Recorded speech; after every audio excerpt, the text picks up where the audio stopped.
I'm calling 911. He destroyed his own boat for insurance money. That's what the HOA president screamed right after my family's boat mysteriously sank in the middle of the night. She had the nerve to take photos at the scene looking like some self-appointed vigilante convinced she'd finally caught the neighborhood troublemaker red-handed. But what she didn't know, what nobody knew, was that I'd already been waiting for her play. By the time she walked into that emergency HOA meeting gavel in hand, ready to have me kicked out, it only took 3 minutes to turn the whole thing upside down. And now, an entire community can't fish in their own lake, not for a season, not for a summer, forever. Tampa Bay drama, folks. Where are you watching from? This one's going viral. Let me back up a second. It all kicked off Monday morning, 6:00 a.m. sharp. I was fixing nets on my grandfather's old yellow boat, the one that's basically a family heirloom, when I heard the high heels coming. Click, clack on my wooden dock. There she was, Victoria Sterling, HOA president, walking toward me in a white suit that probably cost more than my pickup. The sun caught her giant fake diamond earrings, made her look like a low-budget movie villain. 3 of my neighbors were out there too, Jim from next door, Sarah across the street, old Tom 2 houses down, pretending to water plants or grab the mail, but really just rubbernecking. Victoria stopped at the edge of my dock, nose wrinkled like she smelled something dead. "That boat," she said, pointing with a manicure that could have doubled as a weapon, "is destroying our property values." I kept my hand steady even though my Navy instincts were already scanning for exits. 20 years in the service makes you see threats before they even introduce themselves. "Good morning to you too, Victoria," I said, as calm as the lake on a windless day. She didn't so much as blink. "That eyesore drops every house value by 30%. The color alone violates subsection 47.3b of our harmonious hue guidelines." Her phone buzzed, caller ID flashed, "Sterling Development urgent." For just a second, her perfect mask cracked. "This isn't 1951 anymore, Mr. Delgado. We're building a modern community here." She tried to look like she was doing me a favor, but her eyes were hard. "We had the same issue back in '78 with your grandfather. Different president, same stubborn family. He won then. Times have changed." That got my attention. My granddad never said a word about fighting the HOA in the '70s. "You have 72 hours to repaint or remove it," she pressed, voice sharper now. Her phone buzzed again. This time I saw the preview final notice, $2.3 million overdue. She snatched it away, but not before her hand shook. "Times change," she whispered, and leaned in close enough for me to smell her expensive perfume mixed with something desperate. "We're planning a marina going to triple property values. Be smart. Take the buyout." She called it a buyout, but my instincts said blackmail. My thumb was already recording audio in my pocket. Never hurts to have receipts. "You'll see," she said with a practiced smile. 72 hours or I'll make your life very difficult." She spun and click-clacked away, leaving Jim to finally blurt, "She's been measuring everyone's docks all week." Sarah nodded. "You're the only one she confronted. The rest of us just got letters." Old Tom spit into his garden. "Just like '78 all over again. These people never learn." I watched Victoria's Mercedes roar off, mind-racing 3 witnesses, a cryptic message about 1978 and desperate financial texts. In the SEALs, we used to say, "The enemy always telegraphs their intentions if you know how to read the signs." Tuesday morning, I went to the mailbox expecting junk and bills. Instead, 17 violations all in one day. 17. I spread them across my kitchen table like a detective at a murder scene. Boat list 2.3 degree eastward, $500. Fishing equipment visible from street, $300. Bird droppings, $1,000. My favorite boat color violates harmonious hue guidelines, $2,500. Grand total, $12,300 in bogus fines, $100 in. I drove straight to see Raymond Chen, my grandfather's best friend and the only lawyer I trust. His office looked like a time capsule, wood paneling, leather chairs, the smell of old paper. He didn't even look up. 1978, he said, signing something with his ancient fountain pen. "Same thing happened to your grandfather. Different HOA president. Same playbook. They're trying to force you out."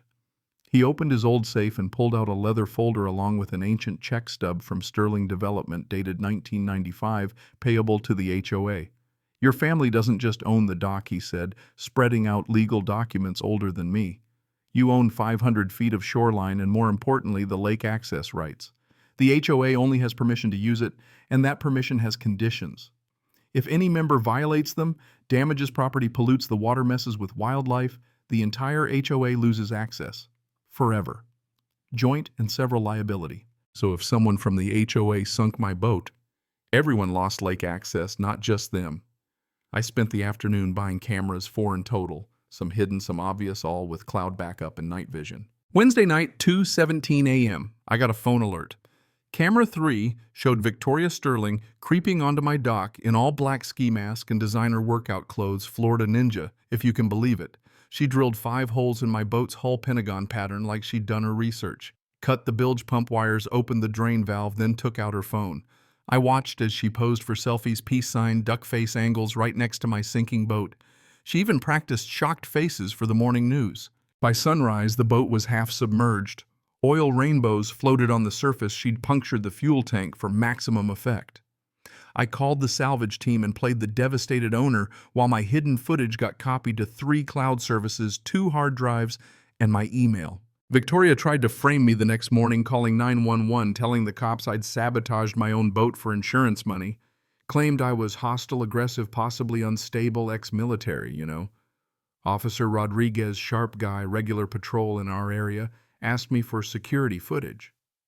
Of course, officer, but I'd prefer to present it at tomorrow's HOA meeting with all the witnesses.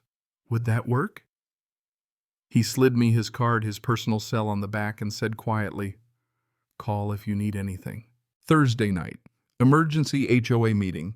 Victoria had turned it into a circus projector, court reporter packed house, over 200 people, half the neighborhood. She strutted on stage in a red suit, ready to have me publicly executed. Photos of my environmental crime oil slick and all flashed on the screen. Parents gasped, neighbors shouted for my head. She had them whipped up like a mob. "We vote to remove him tonight," she declared. My turn.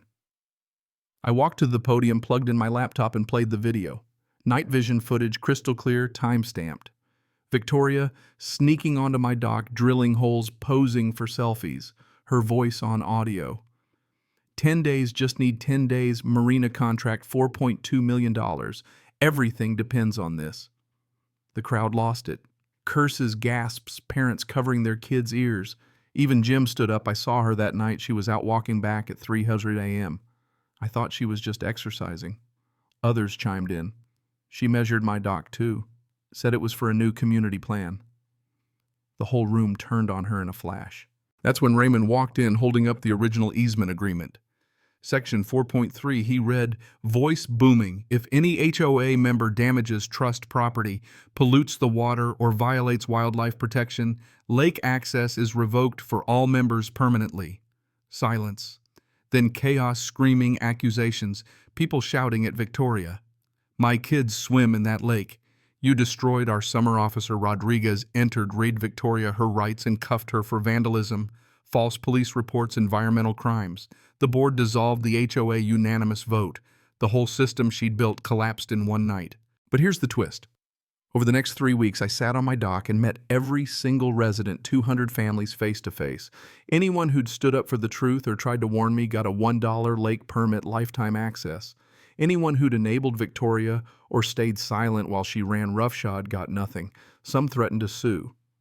I told them to read the contract. My granddad was smarter than their lawyer ever would be. Property values. They went up 40% in 6 months. People loved the idea of a corruption-free neighborhood where access depended on character, not politics. Real estate agents marketed it as Delgado-approved lake access. Even the families who didn't get permits saw their home values rise 20%. Turns out justice sells. Victoria, 18 months in federal prison, $75,000 in fines, lifetime ban from waterfront property. The judge made her do community service, picking up trash around my lake every Saturday in an orange jumpsuit with a sign, "I destroy property for greed." One morning she tried to apologize, but I just pointed to my grandfather's old photo. "They'll try again. Be ready." So was it right to ban an entire HOA because of one person's corruption? Legally, yes. Morally, you tell me. 200 people lost access because they handed too much power to one desperate woman. If you've ever dealt with an HOA or watched your neighbors stand by while things went bad, you know how it feels. So I'll leave you with my granddad's wisdom. The lake doesn't care about your title or your debt. It only cares if you respect it. Victoria learned that the hard way. And somewhere out there, another HOA president is measuring someone's dock. They need to know some of us are ready. Drop your HOA story in the comments. Let's talk about justice power and what you'd have done if you were in my shoes.